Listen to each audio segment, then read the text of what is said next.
Esta noche nos acompaña Santiago Yepes, presidente de la Cámara de Minería. Con nuestro invitado vamos a tratar sobre la minería en Ecuador y también la sentencia de Río Blanco. Bienvenido, Santiago, muchísimas gracias por estar con nosotros.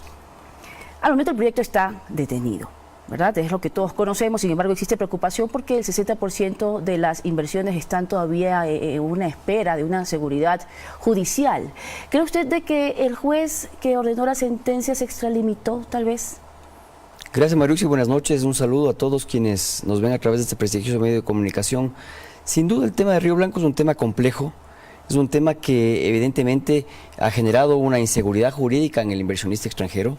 Vemos que de alguna manera la sentencia de primera instancia de alguna forma va generando ya una incertidumbre grande al indicar que no se había realizado la consulta previa a las comunidades, en este caso de Molleturo y Chaucha, donde se encuentra el proyecto Río Blanco. Ahí vale la pena indicar que con claridad la legislación ecuatoriana prevé aquellos casos en que efectivamente debe realizarse esa consulta previa. En el caso del proyecto Río Blanco, en el que no existen comunidades indígenas, ancestrales o aborígenes, se debía realizar el proceso de difusión dentro de la aprobación del estudio de impacto ambiental, lo cual se realizó a la saciedad. Pero sí se hizo esa socialización que se está de alguna forma reclamando que hizo falta. Efectivamente se la hizo, no cabe el proceso de consulta previa de acuerdo a lo que determina el artículo, el convenio 169 de la OIT, Organización Internacional de Trabajo, debido a que no existen comunidades ancestrales, aborígenes e indígenas en la zona. Por lo tanto, cabía, reitero, el tema del proceso de difusión dentro de la etapa de aprobación de licencia ambiental. De hecho, el proyecto efectivamente obtuvo su licencia ambiental después de haber seguido un proceso bastante arduo en el que se realizó incluso un proceso de difusión bastante profundo. El cumplimiento de la normativa siempre ha sido una preocupación precisamente para el sector minero. Mire, el sector minero industrial permanentemente ha venido trabajando y cumpliendo a rajatabla lo que determina la legislación nacional. En el caso del proyecto Río Blanco, sí tengo que indicar que ha sido el propio ministro del Ambiente el que ha determinado que la empresa ha cumplido absolutamente lo que determina la normativa nacional y por lo tanto no han existido incumplimientos que de alguna manera lleven a esa suspensión. Por lo tanto, creemos sí que esta sentencia de primera instancia genera un vacío jurídico, pero sobre todo una inseguridad en la inversión extranjera, toda vez que se ha venido trabajando de una manera importante por el desarrollo nacional. ¿Cree usted que de alguna forma esto realiza una traba en cuanto al desarrollo precisamente económico? Bueno, Río Blanco es uno de los 5 proyectos estratégicos que se encuentran ahora en el país. Tengo entendido de que también se han enviado cartas desde Canadá, desde Francia, para saber qué va a suceder con sus inversiones en el Ecuador. Efectivamente es así, la preocupación ha sido ya manifiesta. Hemos recibido ya incluso ciertas noticias del extranjero en el que se hace notar una preocupación respecto a cómo se está manejando el tema de la justicia. Yo creo que el gobierno nacional ha venido realizando un trabajo sumamente profundo y deseoso de requerir inversión extranjera. No nos olvidemos que el Ecuador es un país dolarizado que requiere el ingreso de divisas y de alguna manera el sector minero habla de grandes números, más de 4.500 millones de dólares de inversión en lo que es minería industrial, aproximadamente 1.300 millones de dólares de impuestos para el Estado, más de 3.000 millones de dólares en exportaciones que se generarán hasta el 2021 y evidentemente un tema importante, la generación de empleo. Se habla de más de 25.000 puestos de trabajo entre trabajos directos e indirectos dentro del sector minero industrial. Por lo tanto, creemos que lo que ha pasado ahora es de alguna manera una preocupación del inversionista extranjero al ver una sentencia, tanto la de primera instancia y más aún una de segunda instancia que ratifica un criterio equivocado, incluso pretende de alguna manera legislar, pues se van confundiendo criterios del tema de una consulta previa a las comunidades como determina la Constitución Política de la República. ¿No está clara la normativa? La normativa es evidentemente clara.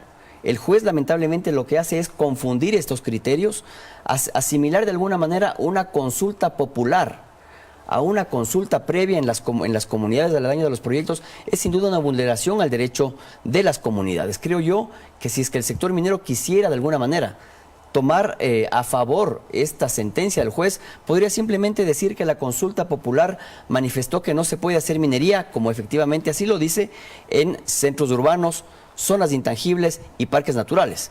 Dentro del proyecto Río Blanco no existen ni zonas urbanas, ni parques naturales, ni zonas intangibles. Por lo tanto, el gobierno nacional también podría decir que, si bien es cierto, existe esa limitación, de alguna manera la población ecuatoriana se ha manifestado deseosa de que exista minería industrial responsable y bien manejada en aquellos lugares en que no está prohibido. Sin embargo, algo de lo que se está hablando y que ha sido el marco de toda la gestión en un poco más de un año de presidencia de Lenín Moreno es la lucha contra la corrupción, la transparencia, de qué forma desde el sector minero se puede transparentar la información para que los diálogos fluyan y se puedan avanzar. Mire, efectivamente el sector minero es un sector complejo, es un sector lamentablemente desconocido en el país. Satanizado a veces también. Tenemos que decir de alguna manera que no existe proyectos mineros en producción, industriales. Lo que ha vivido el país sin duda es una pequeña minería que efectivamente le ha dado al Ecuador un ingreso importante, pero no existen proyectos mineros industriales en producción. Esto quiere decir que el proyecto Río Blanco eventualmente era el primero en iniciar una producción industrial.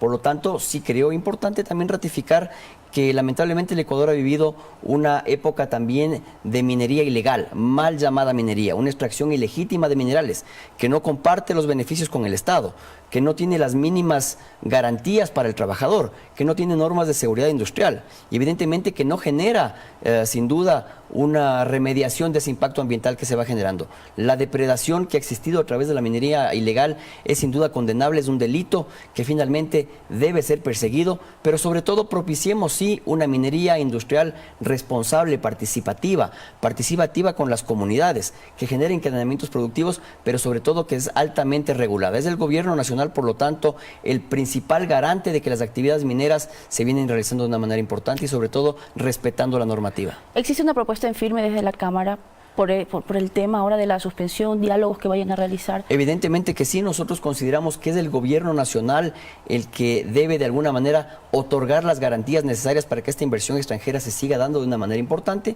pero sobre todo coherencia. Creemos que en este caso el sector judicial, un sector independiente del gobierno central, debe tener coherencia con los planteamientos que tiene el gobierno nacional. De alguna manera respetar la normativa nacional que, como digo yo, es totalmente clara y finalmente que no se interprete la normativa, sino que se la aplique.